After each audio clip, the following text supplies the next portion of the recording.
Ada hari-hari ketika kita bangun tanpa semangat, menjalani rutinitas dengan perasaan yang sulit dijelaskan. Bukan karena hidup sepenuhnya buruk, tetapi karena terlalu banyak hal yang tidak berjalan sesuai harapan. Di saat seperti itu, kita sering bertanya dalam diam, apakah bahagia memang hanya milik mereka yang hidupnya terlihat baik-baik saja? Padahal hidup tidak pernah menjanjikan kondisi yang ideal. Dunia berubah, orang datang dan pergi, rencana gagal, dan keadaan sering kali tidak bisa kita kendalikan. Namun para filsuf Stoik sejak ribuan tahun lalu telah mengajarkan satu kebijaksanaan penting. Kebahagiaan bukanlah hasil dari keadaan yang sempurna, melainkan dari cara kita memandang dan merespons apa yang terjadi. Stoikisme tidak mengajarkan kita untuk menyangkal rasa sakit, tetapi untuk tidak menyerahkan kendali batin kepada keadaan. Karena ketika pikiran kita tenang, bahkan situasi paling sulit pun tidak mampu merampas kedamaian di dalam diri. Dalam episode ini, kita akan membahas 8 pelajaran Stoikisme tentang bagaimana tetap bahagia dalam keadaan apapun, bukan dengan mengubah dunia, tetapi dengan memperkuat diri dari dalam. Poin pertama, tidak semua hal perlu ditanggapi. Seni menghemat energi emosional. Di zaman modern, kita hidup di tengah arus informasi yang tidak pernah benar-benar berhenti. Setiap hari, pikiran kita dibanjiri oleh opini, komentar, kritik, tuntutan, dan penilaian baik dari orang terdekat maupun dari mereka yang bahkan tidak mengenal kita secara pribadi. Dalam kondisi seperti ini, banyak orang kelelahan bukan karena pekerjaan fisik, melainkan karena energi emosional yang terkuras tanpa disadari. Stoikisme mengajarkan satu prinsip sederhana, namun mendalam. Tidak semua hal berada dalam kendali kita, dan tidak semua hal layak mendapatkan reaksi. Epictetus menegaskan bahwa yang melelahkan bukanlah peristiwa itu sendiri, melainkan penilaian kita terhadapnya. Ketika setiap ucapan orang lain kita tanggapi, ketika setiap perbedaan pendapat kita anggap sebagai ancaman, sesungguhnya kita sedang menyerahkan kendali batin kepada dunia luar. Di era media sosial, seni menghemat energi emosional menjadi semakin penting. Satu komentar bisa mengganggu ketenangan seharian. Satu perbandingan bisa meruntuhkan rasa cukup yang telah dibangun bertahun-tahun. Kita bereaksi bukan karena hal itu penting, tetapi karena kita terbiasa merasa harus menjelaskan, membela, dan membuktikan diri. Padahal, tidak semua kesalahpahaman perlu diluruskan, dan tidak semua penilaian pantas diberi tempat di dalam pikiran. Stoik tidak mengajarkan kita menjadi dingin atau tidak peduli. Yang diajarkan adalah kebijaksanaan dalam memilih respon. Perbedaan besar antara bersikap tenang dan bersikap acuh. Ketika kita memilih diam, itu bukan tanda kelemahan, melainkan tanda bahwa kita memahami nilai dari ketenangan batin. Marcus Aurelius menulis bahwa kedamaian hidup bergantung pada kualitas pikiran kita, dan kualitas itu ditentukan oleh apa yang kita izinkan untuk tinggal di dalamnya. Banyak konflik emosional lahir bukan karena masalah besar, tetapi karena hal-hal kecil yang kita besar-besarkan lewat reaksi berlebihan. Kita marah pada hal yang tidak bisa kita ubah, tersinggung oleh opini yang tidak menentukan hidup kita, dan lelah oleh ekspektasi yang bahkan bukan milik kita. Stoikisme mengajak kita berhenti sejenak dan bertanya, apakah hal ini benar-benar layak menghabiskan energi batin saya? Menghemat energi emosional bukan berarti menghindari kehidupan, melainkan memusatkan perhatian pada hal-hal yang benar-benar berada dalam kuasa kita, cara berpikir, sikap, dan tindakan. Ketika kita berhenti bereaksi terhadap segala hal, kita mulai merasakan kebebasan yang sunyi namun kuat. Hidup menjadi lebih ringan, bukan karena masalah berkurang, tetapi karena kita tidak lagi membebani diri dengan reaksi yang tidak perlu. Dalam ketenangan itulah, kebahagiaan menemukan ruangnya. Bukan kebahagiaan yang bergantung pada keadaan, melainkan kebahagiaan yang lahir dari kemampuan memilih respon dengan sadar. Dan dari sanalah kita belajar bahwa tidak semua hal perlu ditanggapi karena tidak semua hal layak mengambil kedamaian kita. Poin kedua, berhenti mengukur bahagia dari perbandingan sosial. Di era modern, perbandingan sosial telah menjadi kebiasaan yang nyaris tak terhindarkan. Tanpa disadari, kita menilai kualitas hidup sendiri melalui potenggen-potenggen kehidupan orang lain yang tampil di layar. Pencapaian, gaya hidup, hubungan, bahkan cara seseorang terlihat bahagia menjadi standar tak tertulis yang perlahan membentuk rasa cukup dan kurang dalam diri kita. Banyak orang merasa hidupnya baik-baik saja, hingga melihat kehidupan orang lain. Stoikisme memandang perbandingan sebagai sumber kegelisahan yang halus, namun merusak. Para filsuf Stoik menyadari bahwa membandingkan diri dengan orang lain berarti menyerahkan ketenangan batin pada sesuatu yang tidak bisa kita kendalikan. Kita tidak pernah benar-benar tahu kondisi batin seseorang, namun kita dengan mudah menjadikannya tolok ukur kebahagiaan diri sendiri. Dalam proses itu, kita kehilangan kemampuan untuk hadir dan mensyukuri hidup yang sedang kita jalani. Marcus Aurelius mengingatkan bahwa kebahagiaan tidak terletak pada apa yang kita miliki, tetapi pada cara kita menilai apa yang kita miliki. Ketika pikiran sibuk menghitung apa yang dimiliki orang lain, ia berhenti menghargai apa yang sudah ada di depan mata. Perbandingan tidak membuat kita berkembang, melainkan menjauhkan kita dari rasa damai. Ia menciptakan ilusi bahwa kebahagiaan selalu berada satu langkah di depan, di kehidupan orang lain, bukan di hidup kita sendiri. Di dunia yang dipenuhi pencitraan, perbandingan menjadi semakin tidak adil. Kita membandingkan kehidupan nyata kita dengan versi terbaik dari kehidupan orang lain. Kita lupa bahwa di balik senyum, pencapaian, dan kesuksesan yang ditampilkan, ada kecemasan, kehilangan, dan pergulatan yang tidak pernah dipublikasikan. Stoikisme mengajarkan kita untuk tidak menilai hidup berdasarkan apa yang tampak, melainkan berdasarkan integritas dan ketenangan batin. Berhenti membandingkan bukan berarti berhenti belajar atau berkembang. Stoik tidak menolak kemajuan, tetapi menolak iri hati. Ada perbedaan antara menjadikan orang lain sebagai inspirasi dan menjadikannya sebagai sumber penderitaan. Ketika kita fokus pada proses hidup sendiri, pada nilai, karakter, dan usaha kebahagiaan, berhenti bergantung pada posisi relatif kita di antara orang lain. Stoikisme mengajak kita kembali pada satu pertanyaan sederhana, namun jujur. Apakah hidup ini dijalani sesuai dengan nilai kita, atau hanya untuk terlihat lebih baik dari orang lain? Saat kita berhenti mengukur diri lewat perbandingan, kita mulai membangun kebahagiaan yang tidak rapuh, kebahagiaan yang tidak goyah oleh unggahan orang lain, dan tidak runtuh hanya karena kita merasa tertinggal. Pada akhirnya, kebahagiaan bukanlah lomba. Tidak ada garis finish yang sama untuk semua orang. Setiap kehidupan berjalan dalam ritmenya sendiri, dan ketika kita berhenti membandingkan, kita akhirnya memberi diri sendiri izin untuk merasa cukup di tempat kita berdiri sekarang. Poin ketiga, kehilangan bukan akhir kendali diri. Kehilangan adalah bagian yang tak terpisahkan dari kehidupan manusia. Di zaman yang serba cepat dan penuh ketidakpastian, kehilangan hadir dalam banyak bentuk. Pekerjaan yang terlepas habung dan yang berakhir, rencana yang gagal, arah hidup yang berubah tanpa peringatan. Tidak semua kehilangan datang dengan suara keras. Sebagian hadir perlahan, menggerus rasa aman dan keyakinan yang selama ini kita bangun. Stoikisme tidak pernah mengingkari kenyataan pahit ini. Justru sebaliknya, para filsuf Stoik menerima kehilangan sebagai bagian alami dari hidup. Mereka memahami bahwa segala sesuatu yang berada di luar kendali kita, jabatan, harta, pengakuan, bahkan keberadaan orang lain, tidak pernah benar-benar menjadi milik kita sepenuhnya. Ketika sesuatu itu pergi, yang diuji bukan hanya ketahanan mental, tetapi juga cara kita memandang diri sendiri. Banyak orang menganggap kehilangan sebagai kegagalan pribadi, seolah-olah nilai diri ikut runtuh bersama apa yang hilang. Padahal, Stoikisme mengajarkan bahwa kendali sejati tidak terletak pada apa yang kita miliki, melainkan pada bagaimana kita merespons kepergiannya. Epictetus menegaskan bahwa kita tidak kehilangan ketenangan karena peristiwa, tetapi karena penilaian yang kita berikan pada peristiwa tersebut.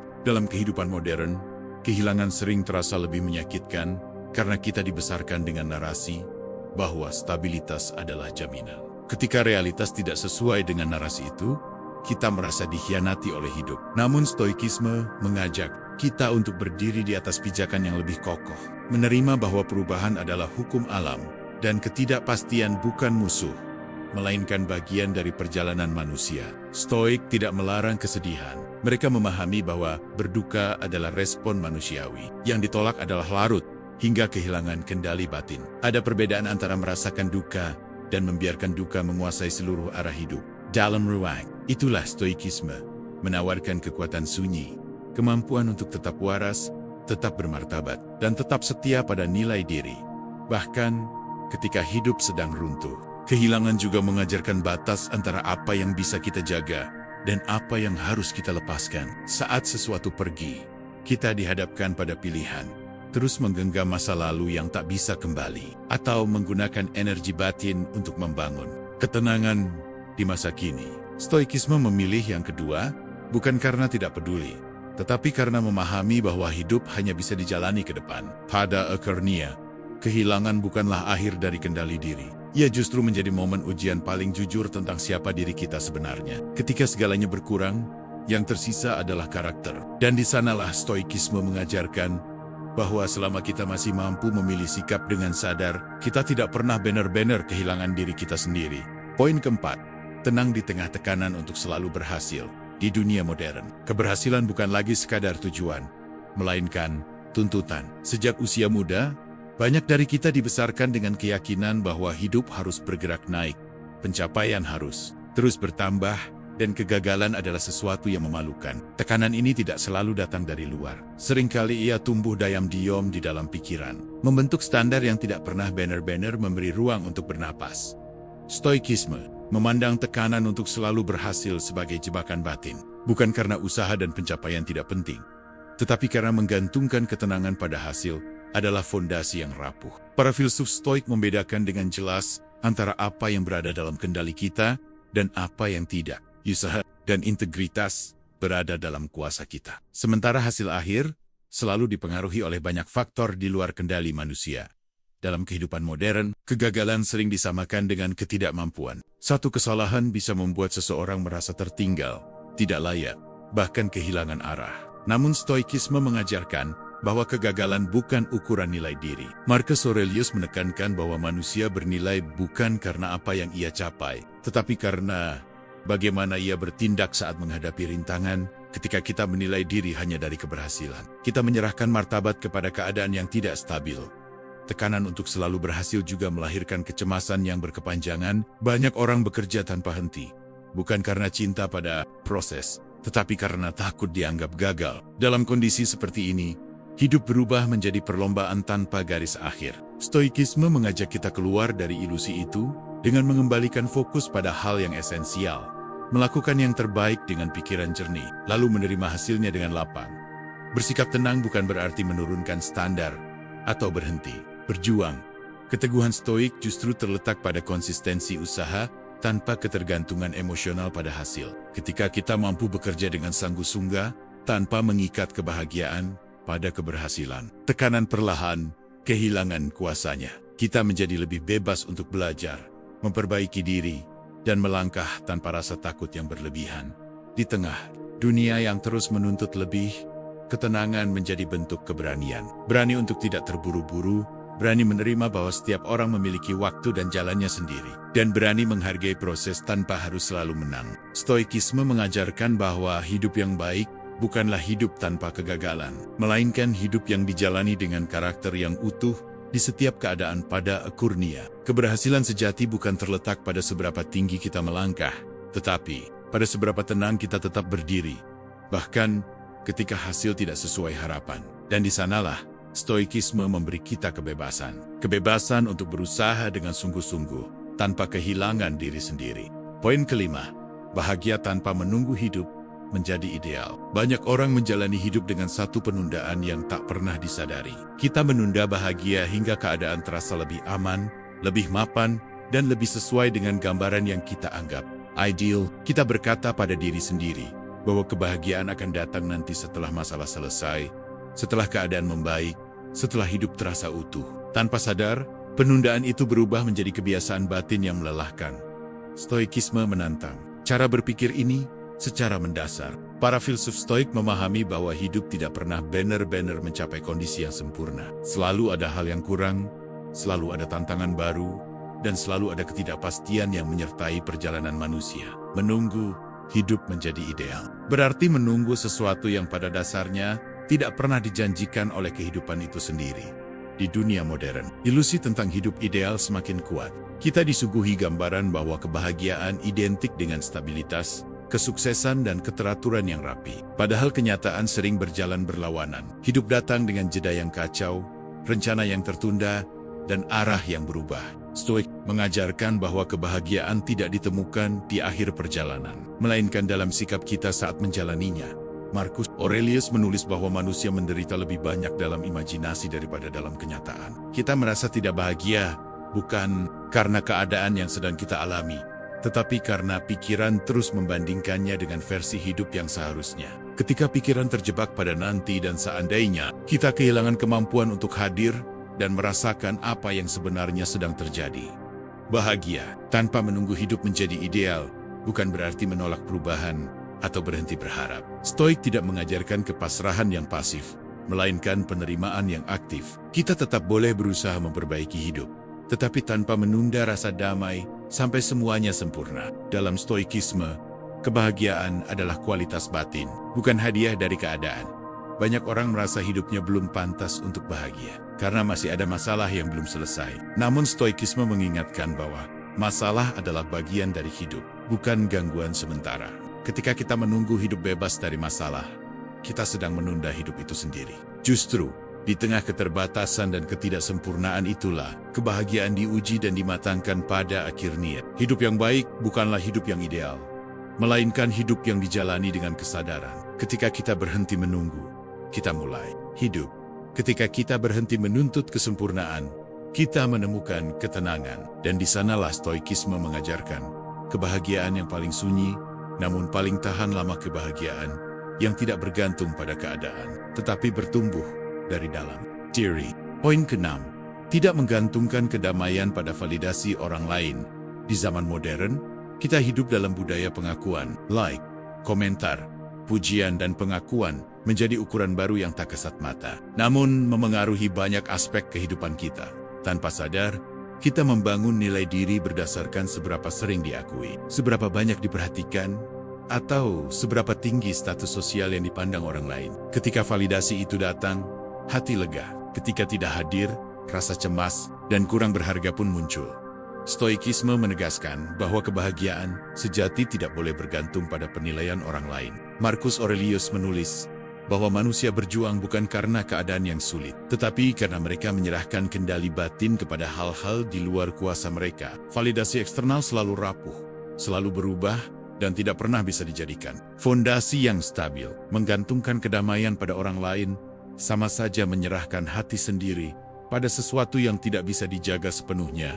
Di dunia modern, tekanan untuk terlihat cukup baik semakin nyata. Media sosial menampilkan versi terbaik dari hidup orang lain, dan kita tergoda untuk mengukurnya sebagai tolok ukur diri sendiri. Bahkan dalam interaksi sehari-hari, kita sering melakukan sesuatu bukan karena itu penting bagi kita, tetapi untuk disukai atau diterima orang lain. Stoikisme mengingatkan bahwa hidup yang bermartabat berasal dari integritas, bukan dari popularitas atau pujian. Tidak menggantungkan kedamaian pada validasi orang lain bukan berarti menutup diri dari hubungan sosial atau menolak apresiasi. Justru sebaliknya, ini berarti membebaskan diri dari kebutuhan konstan untuk diterima agar tetap tenang. Ketika seseorang memuji, itu diterima dengan lapang. Ketika seseorang mengkritik, itu tidak menjadi pukulan bagi batin. Stoik memandang dunia luar sebagai sesuatu yang netral, dan hanya penilaian kita yang membuatnya menjadi sumber stres atau sukacita palsu. Kita hidup di era di mana pengakuan menjadi mata uang baru, dan banyak orang merasa gagal ketika tidak mendapat bayaran emosional dari lingkungan. Namun stoikisme mengajarkan bahwa kontrol sejati ada pada sikap kita sendiri. Ketika kita mampu membangun standar internal, kita bisa menilai diri dengan jujur tanpa tergantung pada pandangan orang lain. Ketenangan itu bukan tentang menutup diri dari dunia, tetapi tentang memastikan bahwa dunia tidak lagi menguasai keseimbangan batin. Selain itu, menggantungkan kebahagiaan pada validasi orang lain seringkali membuat kita kehilangan diri sendiri. Kita menyesuaikan perilaku, menahan pendapat, dan mengubah cara berpikir demi diterima. Stoikisme menekankan bahwa integritas diri lebih berharga daripada pujian yang bersifat sementara. Ketika kita teguh pada nilai dan prinsip, validasi eksternal menjadi bonus, bukan kebutuhan pada akurnia. Hidup yang tenang dan bahagia lahir dari kebebasan internal. Kebebasan untuk tetap utuh, meski dunia tidak memberi pengakuan. Kebib untuk hidup sesuai nilai diri, tanpa menunggu izin dari orang lain. Dan di sanalah stoikisme mengajarkan kita satu pelajaran paling mendasar. Kedamaian sejati hanya bisa lahir ketika kita berhenti menggantungkannya pada orang lain dan mulai menanamnya dalam diri sendiri. Poin ketujuh, menerima ketidakadilan tanpa menjadi pahit. Hidup jarang berjalan adil. Di zaman modern, ketidakadilan muncul dalam banyak wujud. Pekerjaan yang diambil orang lain, meski kita lebih pantas. Perlakuan tidak setara di lingkungan sosial, hingga kebijakan atau sistem yang tampak menindas. Kita sering melihat orang berjuang keras, tetapi hasilnya tidak sebanding dengan usaha. Sementara yang lain seolah diberi kemudahan tanpa usaha yang sama. Ketidakadilan semacam ini bisa menimbulkan rasa marah, kecewa, atau pahit yang menggerogoti hati. Stoikisme menekankan bahwa menerima ketidakadilan bukan berarti membiarkan diri diinjak atau pasrah tanpa perlawanan. Sebaliknya, Stoik mengajarkan bahwa kita tidak boleh menyerahkan kebahagiaan dan ketenangan batin pada keadilan dunia. Karena dunia tidak pernah sepenuhnya berada di tangan kita. Ketidakadilan adalah bagian dari hukum alam sosial, hal yang selalu ada. Bahkan di masyarakat yang tampak paling teratur sekalipun, menjadi pahit atau marah berlebihan hanya akan menambah beban batin, tanpa mampu mengubah kenyataan itu sendiri. Marcus Aurelius menulis bahwa manusia sering menderita bukan karena dunia tidak adil, tetapi karena mereka ingin dunia memenuhi ekspektasi mereka tentang keadilan. Dalam kehidupan modern, ekspektasi ini kerap muncul dari narasi kehidupan yang seharusnya adil, bahwa usaha harus selalu dihargai, bahwa kebaikan harus selalu mendapatkan imbalan, bahwa kesalahan orang lain harus dicebas. Ketika kenyataan tidak sesuai, kita merasa teraniaya. Stoikisme mengingatkan bahwa hidup tidak bekerja berdasarkan logika moral manusia, tetapi berdasarkan hukum sebab akibat alam yang kadang acak. Menerima ketidakadilan berarti melihatnya dengan mata yang jernih, memahami bahwa kita tidak selalu bisa mengubah perlakuan orang lain atau sistem yang ada, tetapi kita selalu bisa mengubah bagaimana kita meresponsnya. Dengan kesadaran ini, kita menjaga jarak batin. Kita tetap dapat berbuat baik, tetap bekerja keras, tetap bersikap adil, tetapi tanpa membiarkan ketidakadilan orang lain mencemari hati kita dengan rasa pahit yang berkepanjangan. Di dunia modern, ketidakadilan sering dibesar-besarkan melalui berita, media sosial, dan perdebatan publik. Kita cenderung terjebak dalam rasa marah kolektif, merasa harus menanggung beban seluruh dunia agar benar-benar adil. Stoikisme mengingatkan bahwa tanggung jawab kita terbatas. Kita hanya bisa mengatur diri sendiri, mengendalikan pikiran, dan menjaga integritas. Kemarahan yang berlebihan hanya membebani diri, tanpa mengubah ketidakadilan itu sendiri. Selain itu, menerima ketidakadilan dengan hati yang tidak pahit adalah bentuk kekuatan batin yang besar. Itu berarti mampu menatap dunia dengan kesadaran, tetap hidup dengan integritas, dan melangkah tanpa dendam. Ketika kita mampu menjaga jarak dari ketidakadilan, kita tidak lagi menjadi budak emosi. Kita tidak menjadi marah karena orang lain, tetapi menjadi kuat karena kita tidak membiarkan ketidakadilan mencuri kebahagiaan kita pada akhirnya. Kehidupan yang penuh ketidakadilan adalah kenyataan yang tak bisa dihindari. Namun, Stoikisme menegaskan satu hal yang penting. Kita bebas memilih sikap. Kita bebas untuk tidak menjadi pahit, bebas untuk menjaga hati tetap tenang, dan bebas untuk tetap bahagia meski dunia kadang tidak adil. Dalam menerima ketidakadilan tanpa menjadi pahit, kita menemukan kebebasan sejati, kebebasan yang tidak diberikan dunia, tetapi lahir dari dalam diri sendiri. Poin ke-8, tetap lembut di dunia yang kasar.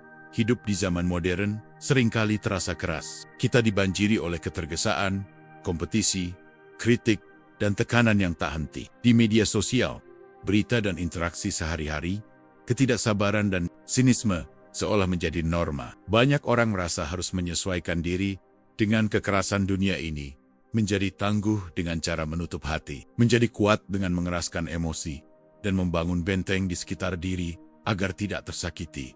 Stoikisme menegaskan sesuatu yang mungkin terdengar paradoksal. Kekuatan sejati bukan lahir dari kekerasan atau kepahitan, tetapi dari kelembutan yang bijak. Para filsuf Stoik mengajarkan bahwa kelembutan bukan kelemahan. Ia adalah kemampuan untuk tetap menjaga ketenangan dan integritas hati di tengah dunia yang penuh gesekan. Senyuman yang tulus, kata-kata yang lembut, dan sikap yang penuh empati tidak mengurangi kekuatan, justru menegaskannya. Marcus Aurelius menulis bahwa manusia yang bijak tidak membiarkan dunia mengubah sifatnya menjadi kasar. Dunia bisa menjadi keras, tetapi batin tetap bisa lembut. Di era modern, ini berarti mampu bersikap tenang saat menghadapi komentar pedas, kritik yang tidak konstruktif, atau perlakuan yang tidak adil. Dunia mungkin terus menuntut agresivitas, tetapi kita memiliki pilihan untuk merespons dengan ketenangan. Reaksi yang penuh emosi hanya memperkuat gelombang kekerasan, sedangkan kelembutan adalah bentuk kendali batin yang paling kuat.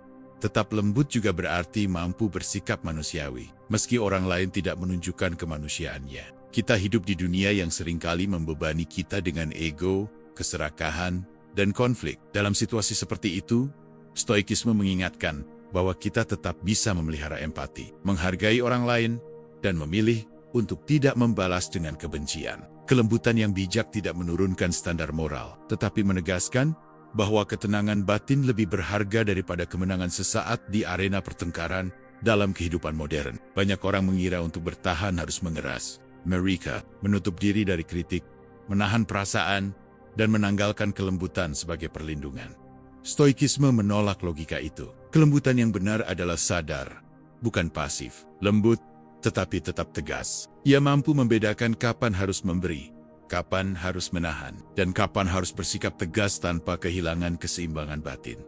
Selain itu, kelembutan di dunia yang kasar adalah bentuk keberanian yang jarang terlihat. Dibutuhkan keberanian untuk tetap ramah di tengah permusuhan, tetap sabar di tengah ketergesaan, dan tetap tenang saat dunia menuntut amarah. Kelembutan stoik bukan sikap naif, tetapi seni menjalani hidup dengan kehormatan, martabat, dan kesadaran penuh akan kekuatan diri. Pada akhirnya, dunia tidak selalu ramah, dan kondisi kehidupan sering menekan kita untuk menyesuaikan diri dengan kekerasan. Namun, stoikisme menegaskan bahwa kita memiliki pilihan.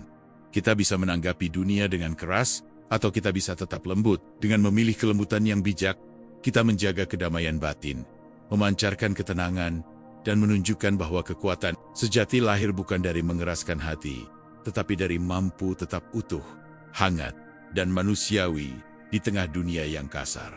Hidup tidak pernah menjanjikan kemudahan, dan dunia sering terasa terlalu cepat, terlalu keras, atau terlalu tidak adil. Namun 8 pelajaran stoikisme yang kita bahas hari ini mengajarkan satu hal yang sederhana, namun kuat: kebahagiaan tidak lahir dari keadaan, melainkan dari cara kita memandang, merespons, dan menjaga kedamaian batin. Mengetahui kapan harus diam, kapan melepaskan, dan kapan tetap lembut di tengah kekerasan dunia adalah seni hidup yang tidak ternilai harganya. Di channel ini, kita tidak hanya mencari jawaban, tetapi belajar bersama bagaimana hidup lebih bijak, lebih tenang, dan lebih utuh. Jika Anda ingin terus menumbuhkan ketenangan di tengah hiruk-pikuk dunia modern, temukan lebih banyak refleksi, filosofi, dan inspirasi yang akan menuntun Anda kembali pada inti diri sendiri. Mari kita jalani hidup dengan kesadaran, bukan sekedar reaksi, dengan ketenangan, bukan kegelisahan, dan dengan kebahagiaan yang tidak tergantung pada apapun di luar diri kita. Selamat datang di arah baru, tempat di mana batin menemukan ruangnya.